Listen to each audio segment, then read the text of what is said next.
Walang pakialam ang boxing kung sino ka. It only cares what you become when the bell rings. Manny Pacquiao ay hindi lumaki na nangangarap ng mga headline. Lumaki siyang nangangarap ng pagkain. Ang kanyang paglalakbay sa boxing ay hindi motibasyon ng kaluwalhatian. Ito ay motibasyon ng kaligtasan. Bawat suntok na ibinabato niya sa unang bahagi ng kanyang karera ay may dalang desperasyon sa likod nito. Ang desperasyon ay nagpapatalas ng disiplina. Disiplina builds champions. Pacquiao climbed the sport the hard way. Walang mga shortcut. Walang protective matchmaking. Walang curated na kalaban. Nakipaglaban siya ng mga kampiyon sa kanilang mga prime, sa mas mataas na mga klase ng timbang, sa lupa ng kaaway. Dumugo siya. Natalo siya. Nakibagay siya. And then he kept winning. That history matters, because when a man like that speaks, he speaks mula sa mga peklat, hindi teorya. Kaya nang tanungin si Manny Pacquiao tungkol kay Jake Paul, inaasahan ng internet ang mga paputo, mga insulto, dismissal, pangungutya. Kung tutuusin, kinakatawan ni Jake Paul ang lahat ng hinanakit ng old school boxing. Katanyagan bago ang karunungan, pera bago ang legacy, hype bago ang kasaysayan. Ngunit hindi kinuha ni Pacquiao ang pain. Sa halip, nagbigay siya ng mas malamig kaysa sa kritisismo. Sabi niya, maging mapagpakumbaba. Magsumikap ka. That was it, 3 words. And the silence after them was louder than any insult. When legends speak softly, it's because they've already seen how loud failure can be. Those 3 words weren't meant to inspire. Sila ay sinadya upang ilantat. Dahil ang pagpapakumbaba at pagsusumikap ay hindi mga slogan, ito ay mga kinakailangan.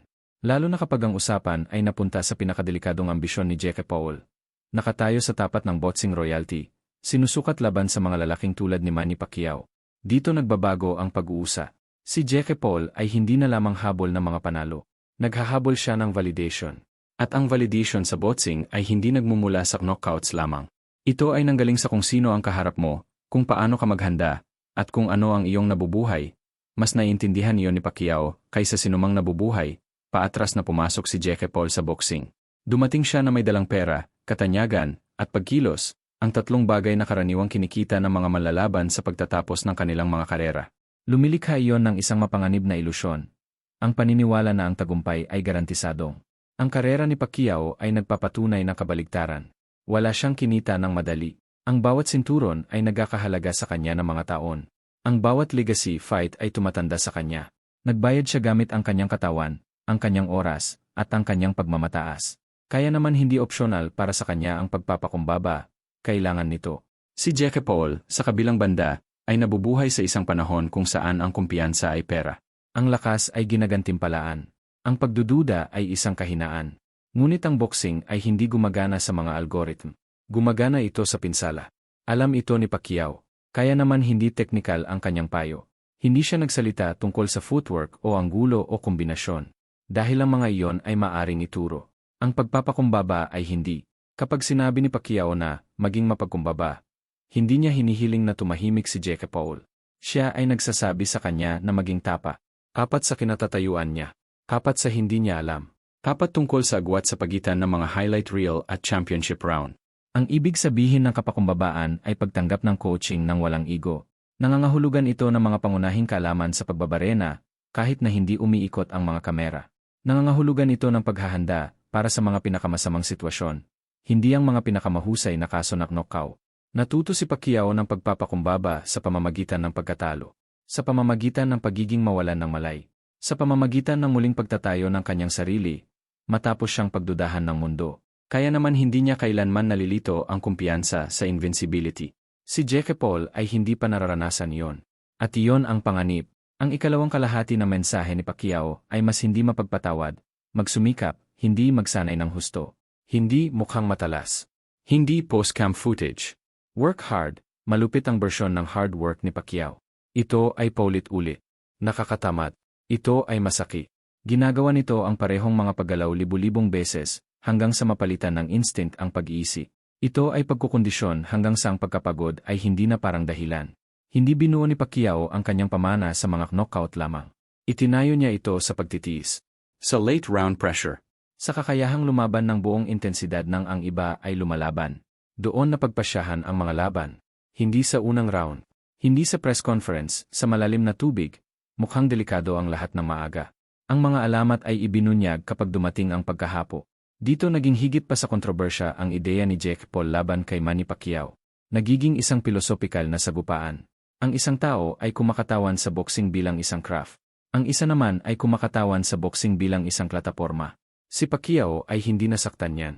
He's simply aware of the consequences, because boxing does not forgive misunderstanding.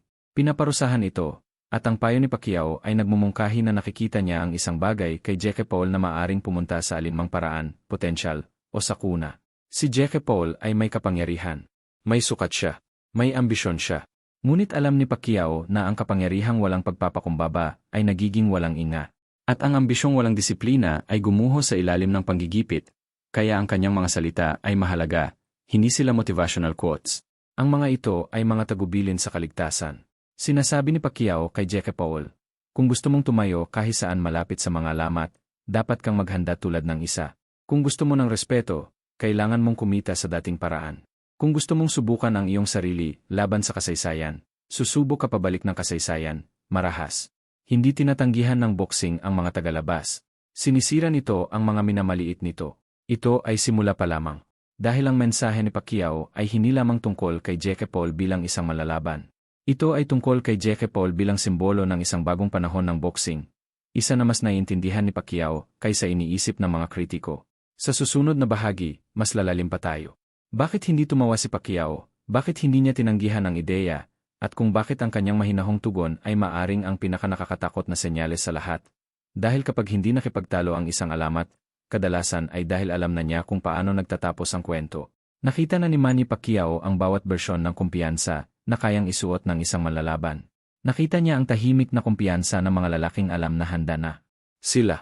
Nakita niya ang malakas na pagtitiwala ng mga lalaki na sinusubukang kumbinsihin ang kanilang sarili. At nakita niya ang pinakamapanganib na uri sa lahat, kumpiyansa na binuo sa palakpakan sa halip na paghahanda. Kaya naman hindi emosyonal ang tugon niya kay Jake Paul. Psikolohikal iyon. Ang pinakadelikadong mandirigma ay hindi nagsasalita. Nagmamasid sila at naghihintay. Naiintindihan ni Pacquiao ang isang bagay na hindi naiintindihan ng karamihan sa mga modernong manlalaban. 2 beses na nilalabanan ang boxing. Minsan sa GYM. At minsan sa isi. Matagal bago magbanggaan ang mga kamao, nagsasalpukan ang mga sistema ng paniniwala. At si Pacquiao ay gumugol ng panghabambuhay na pagmaster sa larangan ng digmaan na iyon. Si Jake Paul ay umunlad sa isang kapaligiran kung saan ang atensyon ay katumbas ng kapangyarihan. Bawat press conference, bawat clip, bawat headline feed momentum. Sa karamihan ng mga industriya, gumagana iyon. Sa boxing, ito ay lumilikha ng ingay, at ang ingay ay nagtatago ng mga kahinaan. Si Pacquiao ay nagmula sa katahimikan. Siya ay nagsanay kapag walang nagmamalasaki. Lumaban siya kapag walang naniniwala. At nang sa wakas ay dumating ang atensyon, mayroon na siyang hinahabol pa rin ni Jake Paul. Panloob na katiyakan. Iyan ang tunay na agwat sa pagitan nila. Hindi na kailangan ni Pacquiao na kumbinsihin ang mundo na siya ay mapanganib. Ang kanyang mga kalaban mismo ang nakatuklas nito. Iyon ang dahilan kung bakit ang kanyang kalmadong pag-ugali ay nakakagambala sa mga tao. Walang insecurity dito. Walang performance, walang aksyon. Kapag sinabi ni Pacquiao na maging mapagpakumbaba, pinag-usapan niya ang postura ng kaisipan. Ang isang manlalaban na naniniwalang mayroon siyang lahat ng dapat matutunan ay mananatiling mapanganib.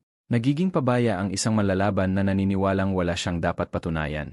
Pinatutunayan pa rin ni Jake Paul ang kanyang sarili. At alam ni Pacquiao kung gaano kadelikado ang yugtong iyon. Inilalantad ng singsing ang pagkakaiba sa pagitan ng kumpiyansa at pagtanggi. Tingnan ang pinakamalaking tagumpay ni Pacquiao. Hindi lamang sila mga pisikal na tagumpay. Sila ay psikolohikal na pagtatanggal-panggal. Dinaig niya ang mga kalaban hindi lang sa bilis at lakas ng tunog, kundi sa pressure, pare-pareho, nakakasuffocating pressure. Ang pressure na iyon ay hindi nagmula sa pagmamataas.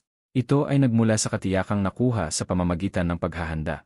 Si Jake Paul, sa kabilang banda, ay natutuklasan pa rin kung sino siya sa ilalim ng galit.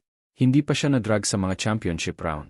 Hindi siya pinilit na makibagay sa kalagitnaan ng laban-laban sa isang taong mas matalino, mas mabilis, at mas may karanasan. Si Pacquiao ay nanirahan doon. Kaya naman napakalalim ng kanyang payo. Kapag pinag-usapan ni Pacquiao ang tungkol sa pagsusumikap, pinag-usapan niya ang isang bagay na bihirang ipakita ng modernong boxing. Naghihirap ng walang palakpakan, hindi maganda sa kamera ang tunay na pagsusumika. Ito ay pangit. Ito ay paulit-ulit. Nakakapagod. Ginagawa nito ang parehong mga drills pagkatapos huminto ang iyong mga binti sa pagtugon. It's pushing conditioning when your lungs burn and your mind wants to quit. Pacquiao made his name in the suffering, Jake Paul has embraced discipline, but Pacquiao is warning him that discipline must outlast motivation. Dahil nawawala ang motibasyon, naka-off ang mga kamera. Ang mga tao ay nagpapatuloy. Ang natitira ay ang manlalaban na nag-iisa sa pagod. Ang laban ay hindi nagsisimula kapag ang kampana ay tumunog. Nagsisimula ito kapag hindi na gumagana ang mga dahilan. May isa pang leya sa mensahe ni Pacquiao. Ilan ang pinag-usapan ng mga tao? Respeto. Iginagalang ni Pacquiao ang boxing kung paano ginagalang ng mga sundalo ang digmaan. Hindi sa takot, kundi sa kaseryosohan. Naiintindihan niya kung ano ang kinukuha ng sport at kung ano ang ibinabalik nito. Ang paggalang na iyon ang humubog sa kanyang kahabaan ng buhay. Si Jake Paul ay patuloy na kumikita ng relasyong iyon. Si Pacquiao ay hindi gali sa bagong panahon. Makatotohanan siya. Alam niyang nag-evolve ang boxing. Alam niyang ang atensyon ay nagdudulot ng pagkakataon. Ngunit alam din niya na ang sport ay palaging nangongolekta ng utang nito. At ang utang na iyon ay binabayaran ng paikot-ikot. Ang mahinahong tugon ni Pacquiao ay hindi mabay. It was restraint. He didn't want to embarrass Jake Paul with history lessons. Ayaw niyang duugin ang ambisyon. Nais niyang maglabas ng hamon, nang hindi parang isa. Maging mapagpakumbaba. Magsumika. Ang mga salitang iyon ay pagsubo. Makikinig ba si Jake Paul ng tahimik, o i-dismiss ang mga ito sa publiko? I-internalize ba niya ang mga ito, o gagawing isang quote graphic? Maunawaan ba niya na ang legacy ay hindi maaring pag-usapan? Si Pacquiao ay nanonood, hindi bilang isang kalaban, ngunit bilang isang panuka. Hindi hinahabol ng mga alamat ang kaugnayan. Relevance chases them. What makes this moment dangerous is that Pacquiao didn't say Jake Paul doesn't belong.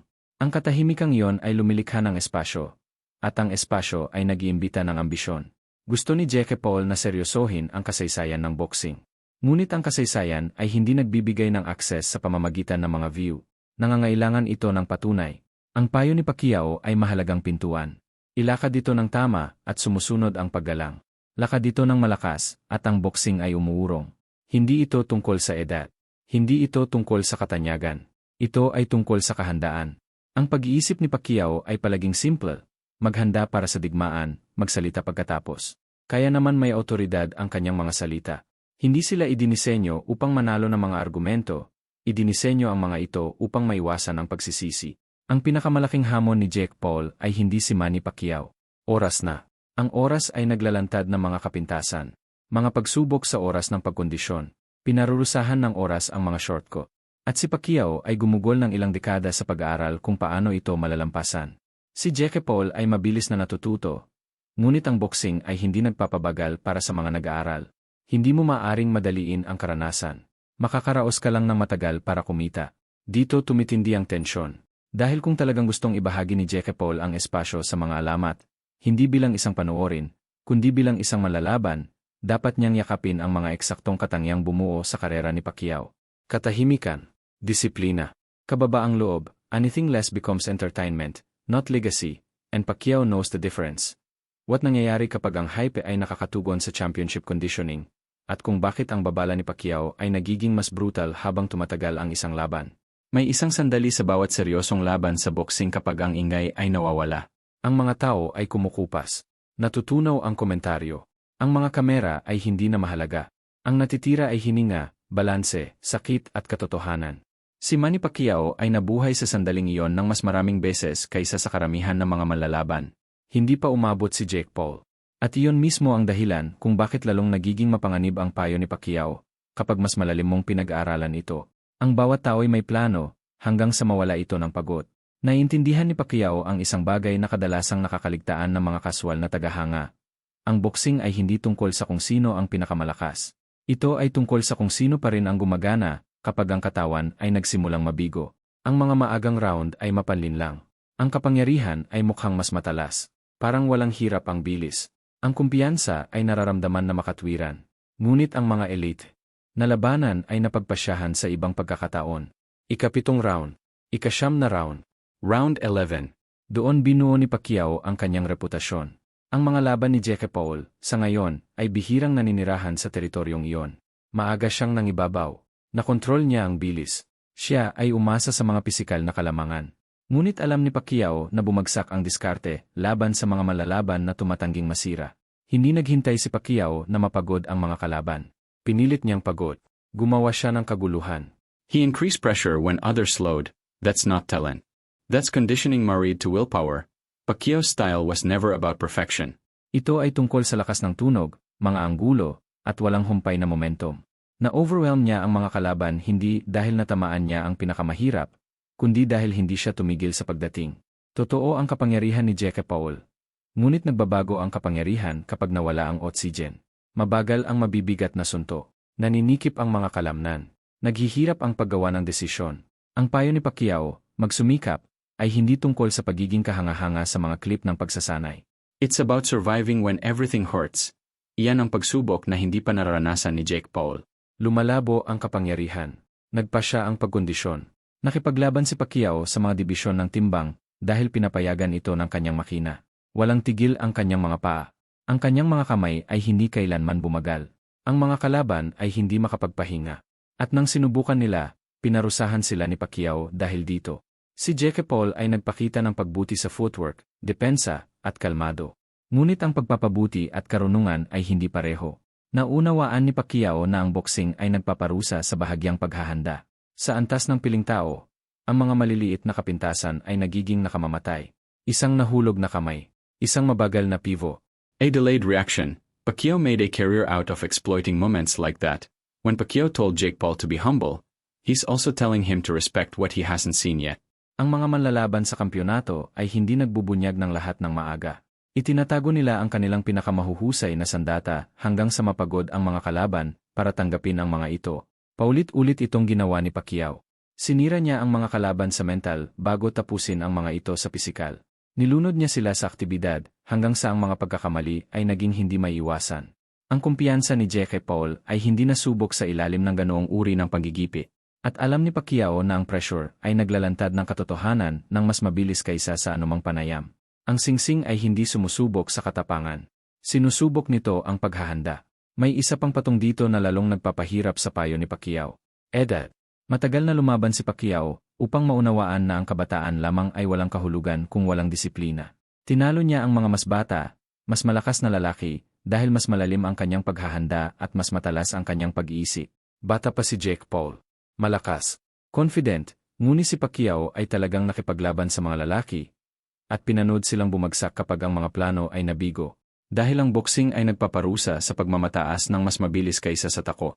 Ang karera ni Pacquiao ay patunay na ang kakayahang umangkop ay natalo sa hilaw na lakas. Nag-adjust siya sa kalagitnaan ng laban. Binago ang tempo. Binago ang mga anggulo. Binago ang diskarte sa ilalim ng apoy. Pinapaunlad pa rin ni Jake Paul ang kasanayang iyon. Sa mga unang laban, opsyonal ang adaptasyon. Sa antas ng piling tao, ito ay kaligtasan. Ang mahinahong payo ni Pacquiao ay nagmumungkahi na nakikita niya ang potensyal. Ngunit may panganib din dahil ang pagtalon mula sa mga mapagkompetensyang laban patungo sa mga maalamat na pagsubok ay hindi unti-unti. Ito ay marahas. Walang tulay sa pagitan ng mga antas sa boxing. Tanging bangin lamang. Dito nagiging tunay na mapanganib ang ideya ng pagtayo ni Jake Paul malapit kay Manny Pacquiao. Hindi dahil sa tako sa kanya si Pacquiao, ngunit dahil iginagalang ni Pacquiao ang ginagawa ng esport sa mga taong minamaliit nito. Nakita ni Pacquiao ang mga promising fighters na gumuho sa pag-iisip ng tumigil ang mga plano. Nakita niya ang malalakas na lalaki na nataranta kapag hindi nila maipilit ang kanilang kalooban. He's seen confidence turn into desperation. Jake Paul has not experienced the storm yet. Pacquiao has lived in it. The long a fight goes, the less talent matters and the more habits take over. Ang mga ugali ni Pacquiao ay pinanday sa kahirapan. Ang kanyang disiplina ay paulit-ulit na nasubo. Ang mga gawin ni Jake Paul ay nabubuo pa rin. Kaya naman ang payo ni Pacquiao ay hindi tungkol sa paniniwala. Ito ay tungkol sa paghahanda na nakaligtas sa kaguluhan. Maging mapagpakumbaba, dahil ang singsing ay hindi nakikipag-ayos. Magsumikap, dahil ang pagod ay naglalantad ng mga kasinungalingan. Ang katawan ay nakikinig sa pagsasanay, hindi kumpiyansa. Hindi kailanman binuo ni Pacquiao ang kanyang karera sa pag-aakalang tagumpay. Itinayo niya ito bilang paghahanda sa kabiguan. Ang mindset na iyon ang nagbigay daan sa kanya na makaligtas sa kahirapan at mapakinabangan ang kahinaan. Si Jake Paul ay naghahanda para sa isang pagkakataon. Naghanda si Pacquiao para sa digmaan. Ang pagkakaibang iyon ay mahalaga. Ang bawat malalaban sa kalaunan ay umabot sa isang sandali kung saan ang pagpapabuti ay hindi na opsyonal. Isang sandali kapag ang talento ay huminto sa pagiging sapa. Kapag ang kumpiyansa ay huminto sa pagdadala ng timbang. Kapag hindi ka na pinoprotektahan ng atensyon.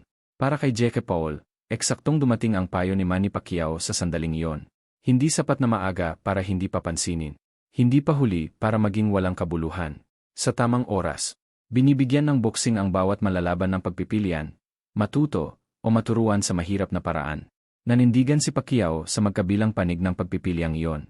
Siya ang naging gutom na naghahamon, ang pinagdududahang kalaban, ang tumatandang kampiyon. Ang alamat ay tumangging kumupas ng tahimik.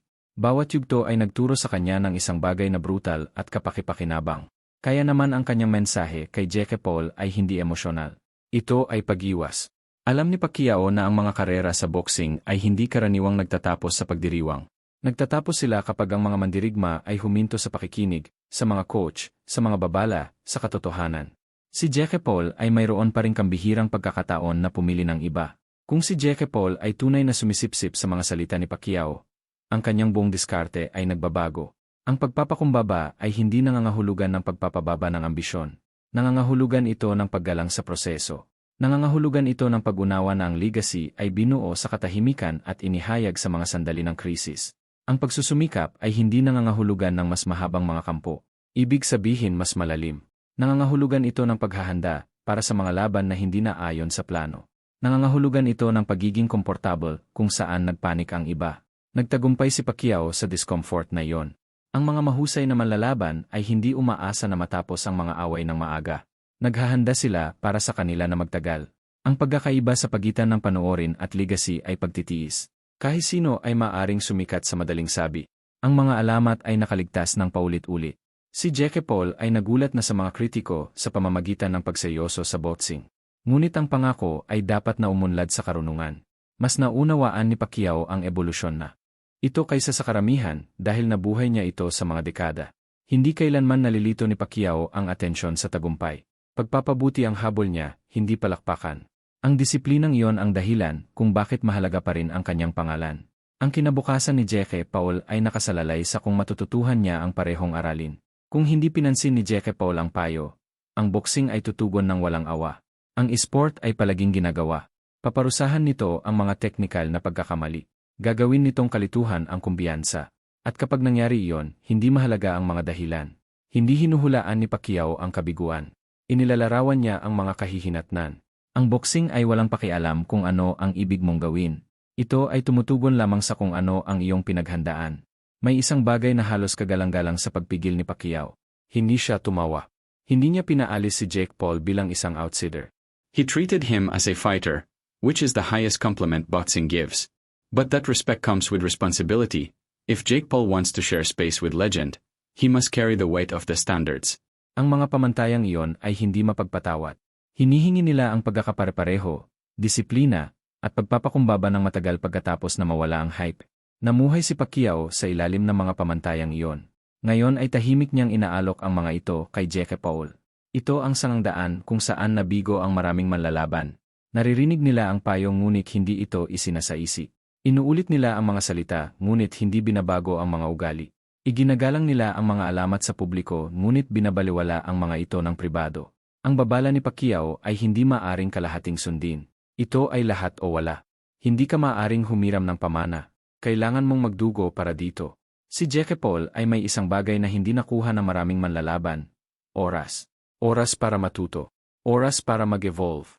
Oras upang mabigo ng ligtas bago maging permanente ang mga kahihinatnan. Pinapaalalahanan siya ni Pacquiao na ang oras ay isang regalo, hindi isang garantiya. Ang singsing ay matiyaga. Naghihintay ito hanggang sa hindi ka handa. Pagkatapos ay kinokolekta nito ang lahat ng sabay-sabay. Ang karera ni Pacquiao ay nagpapatunay na ang kadakilaan ay hindi isang sandali. Ito ay isang pattern. Isang pattern ng paghahanda, kababaang loob, at disiplina na paulit-ulit na walang humpay. Si Jake Paul ay nakatayo sa simula ng landas na iyon. Seryoso man siya o gumanap sa paligid nito ang magpapasya sa lahat. Ang katanyagan ay kumukupas. Nananatili ang paghahanda. Ang kwentong ito ay hindi kailanman tungkol sa isang anunsyo ng laban. Ito ay tungkol sa isang mensahe. 3 salita mula sa isang lalaking nakaligtas sa boxing sa pinakamataas na antas nito. 3 salita ang nilalayong protektahan ang isang batang mandirigma mula sa mga ilusyon ng modernong panahon. Maging mapagpakumbaba. Magsumika. Hindi yon payo. Iyon ay isang blueprint. At ang boxing ay malapit ng ihayag kung sinusunod ito ni Jake Paul o magiging isa pang aral na nakasula sa hindi mapagpatawad na kasaysayan ng esport.